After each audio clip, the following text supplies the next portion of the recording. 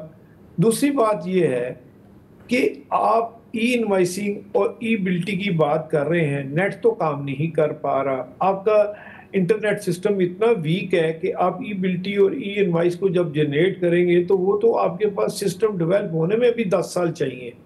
آپ ایک دم اچانک کیسے ای بلٹی اور یہ کر لیں گے اور ای انوائس کر لیں گے؟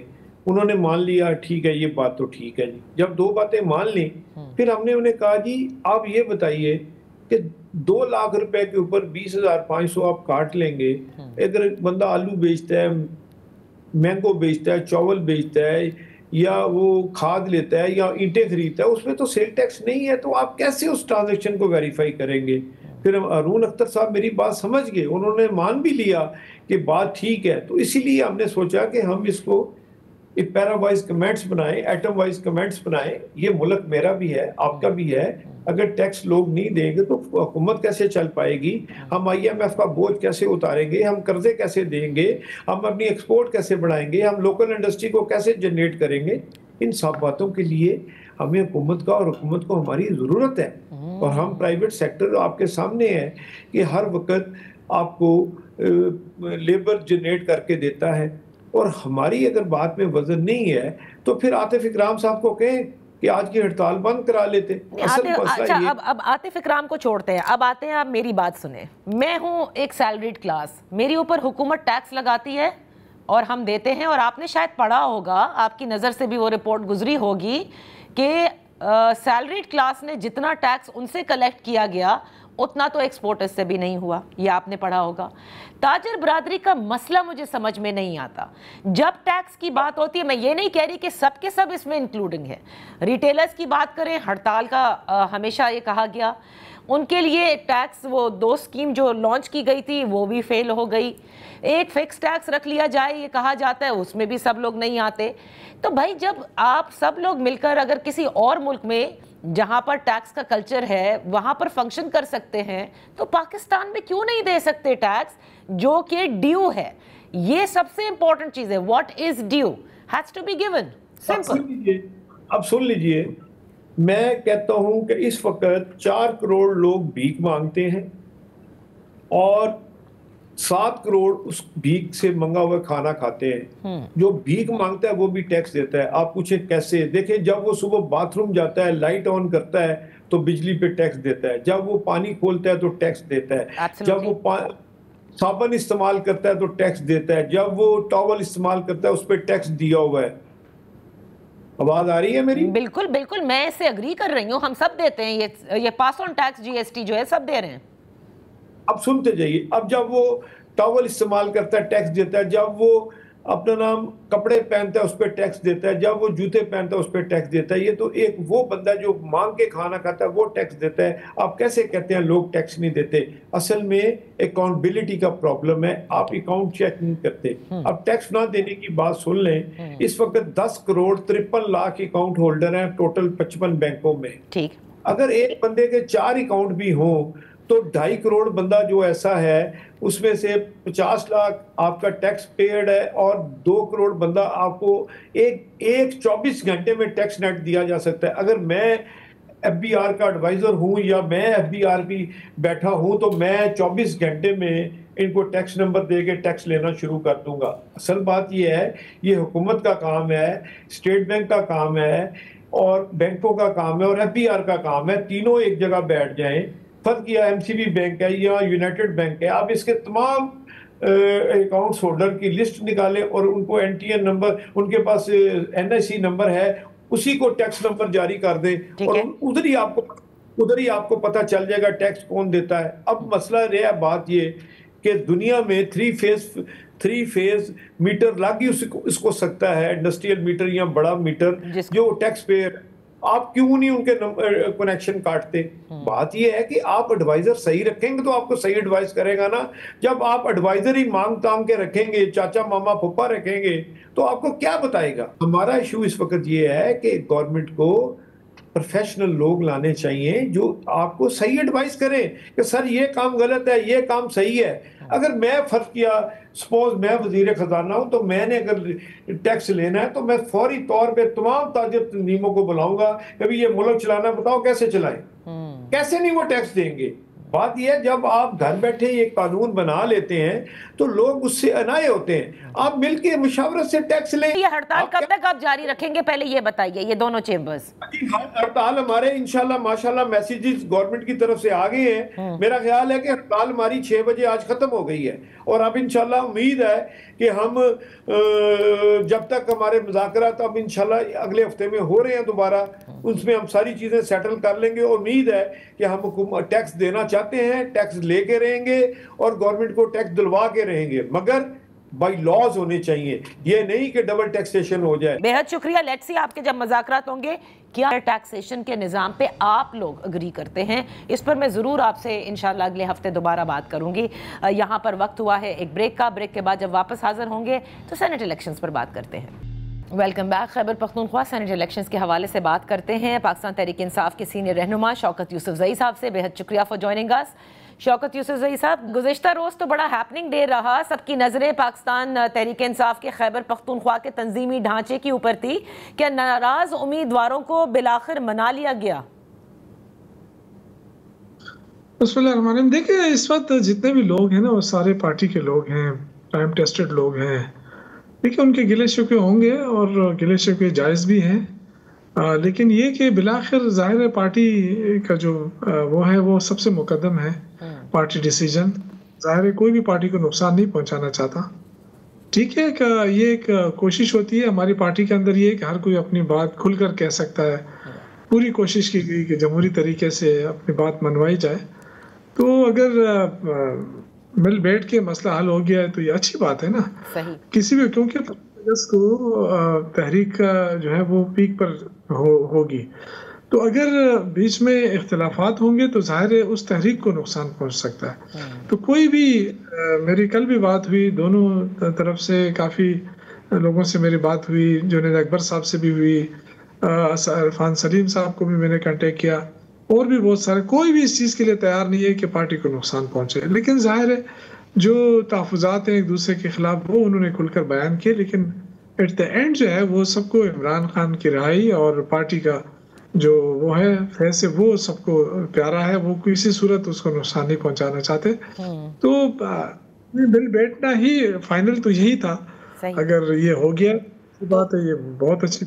تو یہ جو بلا مقابلہ منتخب ہونے کا فارمولا طے ہوا خیبر پختونخوا کی حکومت اور وہاں کی اپوزیشن کے حوالے سے کہ 6 سیٹیں خیبر پختونخوا کو مل جائیں گی اور 5 اپوزیشن اتحاد کو مل جائیں گی، اس میں ایک جو اعتراض آ رہا تھا خیبر پختونخوا کی پاکستان تحریک انصاف کی جانب سے، اور میری بھی کئی لوگوں سے بات ہوئی کہ ہم اس سے زیادہ کم از کم 1 سیٹ اور بھی لے سکتے تھے، لیکن اکتفا کیا گیا ہے 6-5 پر. آپ سمجھتے ہیں یہ درست فیصلہ تھا؟ دیکھیں یہ تو آپشنز ہو سکتی ہے نا، کہ یہ بھی ہو سکتا تھا ہماری سیٹ کم بھی ہو سکتی تھی، کیونکہ جو اس وقت حالات ہیں ارادے تھے نہیں، ارادے ہمیشہ سے رہے. آپ کو پتا ہے کہ پیسہ چلتا ہے اور پیسے والے لوگ موجود بھی تھے میدان میں. تو اگر اس مقصد کے لیے کہ جی کرپشن ختم ہو جائے، ہارس ٹریڈنگ کو روکا جائے، تو یہ ایک اچھا اقدام میں کہہ سکتا ہوں. صحیح. لیکن اگر آپ کہہ رہے ہیں نا، بالکل ہماری اس میں کوئی شک نہیں تھا. ہم اگر وہ ہارس ٹریڈنگ نہ کرتے اور اسی کے پہ اتفاق کرتا، ظاہر ہے ان کے 43-45 ہیں، ہمارے 93 ہیں، تو یہ ڈیفینیٹلی ہم زیادہ نشستیں لے جا سکتے ہیں. لیکن یہ کہ یہ تو پھر وہ ہے نا کہ ہارس ٹریڈنگ تو ہوتی ہے ہر صورت میں. تو اگر ہم نے ہارس ٹریڈنگ روکنا ہے تو اس میں میرے خیال سے دیکھیں یہ سینٹ جو ہوتا ہے نا، یہ صوبے کی نمائندگی ہوتی ہے. تو ٹھیک ہے اگر صوبے کی نمائندگی کوئی بھی کر لے، لیکن اگر کرپشن رک جائے اور یہ جو پیسوں کی ریل پہلے رک جائے اور یہ جو بدنامی ہوتی ہے پورے صوبے کی، اگر وہ اس پہ میرے خیال سے تو یہ اچھا ڈیسیجن میں اس کو کہہ سکتا ہوں. کیونکہ میں نے جو اس وقت تک کوئی ایسی صورتحال نہیں تھی. میں 5-6 دن پہلے جب میں مختلف چینلز کے اوپر تھا تو میں نے یہ تجویز بھی دی تھی کہ کسی نے مجھ سے یہ سوال کیا کہ اپوزیشن والے سارے مل بیٹھ کر اپنا فیصلہ کر رہے ہیں تو حکومت کیا کر رہی ہے، ہماری طرف اشارہ کیا. تو میں نے صرف اپوزیشن کو نہیں بیٹھنا چاہیے بلکہ حکومت اور اپوزیشن دونوں کو بیٹھ کر یہ فیصلہ کر لینا چاہیے کہ کرپشن کو روکنا ہے، پیسوں کی ریل پیل کو تو بالکل آپ نے درست کہا۔ اب تحریک کے حوالے سے ضرور ہمیں بتاتے جائیں کہ وہ 5 اگست جس پہ تحریک کو عروج پر ہونا ہے اس کی کیا تیاریاں ہیں؟ دیکھیں اس کے لیے بالکل تیاریاں شروع ہیں، ہمارے مختلف اضلاع کے اندر آپ دیکھ رہے ہیں ڈیلی بیس سوابی میں کل ریلی ہوئی، اس طرح مختلف ضلعوں کے اندر، ہزارہ کے اندر ہر ایک ضلع نے اپنی ڈیٹ دی ہوئی اور 5 اگست تک یہ ریلیوں کا سلسلہ جاری رہے گا، مظاہرے ہوں گے۔ تو یہ ایک قسم کی موبلائزیشن ہے، شروع ہو چکی ہے، اور موبلائزیشن تو اس وقت سے شروع ہوئی جب پنجاب کا دورہ کیا تھا ہمارے لیڈرشپ نے، جس میں برسٹر گور صاحب، راجہ صاحب، علی امین گنڈاپور صاحب، جنید اکبر خان، یہ سارے لوگ جب اکٹھے ہو کر گئے تھے تو اس کا مقصد یہ تھا کہ وہاں سے انہوں نے آغاز کرنا تھا اور جو پنجاب کے اندر جو خوف تھا اس کو توڑنا تھا اور پارٹی کے ورکروں کو جگانا تھا۔ تو وہاں سے شروع ہو گیا۔ اللہ تعالیٰ 5 اگست کو آپ دیکھیں گے بہت بڑا مطلب ایک قسم کا جو ہے نا ایک شو ہوگا، اور یہ اس لحاظ سے اچھا ہوگا کہ اس میں پوری لیڈرشپ موجود ہوگی، پوری لیڈرشپ موجود ہوگی، ایک بڑا شو ہوگا، لیکن یہ کہاں ہوگا یہ ابھی آپ نہیں ڈسکلوز کر رہے؟ نہیں، ڈسکلوز کرنے کی بات نہیں، ابھی تو دیکھیں نا بہت ساری چیزیں پائپ لائن میں ہیں، بہت ساری چیزیں ایسے آپ کو پتہ ہے، پھر ہمارے خلاف کارروائیاں شروع ہو جاتی ہیں۔ جب ہم پرامن احتجاج کی بات کرتے ہیں تو کہتے ہیں یہ انتشاری ہیں یا پھر آ رہے ہیں، حملہ آور ہو رہے ہیں۔ ہم نے 3-4 تاریخیں چلائی ہیں، سب میں موجود رہا۔ کون سی تحریک ایسی تھی جس میں ہم کہیں جا کے حملہ آور ہوئے اور بیٹھ گئے کہ جی ہم نے اس پہ قبضہ کر لیا؟ ہم نے تو ایسا کچھ بھی۔ یہ جو پرامن احتجاج کا طریقہ کار ہے، کوئی اور طریقہ ہمیں بتا دے کہ جی یہ طریقہ نہیں، یہ طریقہ احتجاج کا ہمیں بتا دے۔ کیا اس سے پہلے اس طرح کے احتجاج نہیں ہوئے ہیں؟ کیا اس صوبے میں ہم نے آزادی نہیں دی ہوئی ہے؟ مختلف یہ جو پی ایم ایل این کے لوگ ہیں، پیپلز پارٹی کے لوگ ہیں، آئے روز ہمارے خلاف بیانات بھی دیتے ہیں، ہمارے خلاف جلسے بھی کرتے ہیں، ہم نے تو کسی کو نہیں روکا۔ لیکن اگر پنجاب میں کوئی بات کرتا ہے، کوئی ایک غریب آدمی بھی یہ کہہ دے نا کہ علی امین گنڈاپور پہ پھول برسائے یا لیڈرشپ کے اوپر، تو ان کو بھی گرفتار کر لیا جاتا ہے۔ تو یہ ہے سیاست کا، وہ انتقامی کارروائیاں کر رہے ہیں پی ایم ایل این والے، اور شریف خاندان کا ایک ٹریک ریکارڈ رہا ہے کہ وہ اپنے اپوننٹ کی وہ سیاست نہیں کرتے، وہ انتقامی کارروائی کرتے ہیں، اور یہ جو اس وقت ہو رہا ہے عمران خان کے ساتھ یا ان کے کارکنوں کے ساتھ، تو یہ سب وہ انتقامی کارروائی کا نتیجہ ہے۔ صحیح، بہت بہت شکریہ شوکت یوسف زئی صاحب فار بینگ آن دی شو۔ اسی کے ساتھ پروگرام کا وقت ختم ہوتا ہے، کل تک کے لیے اجازت دیجیے، اللہ حافظ۔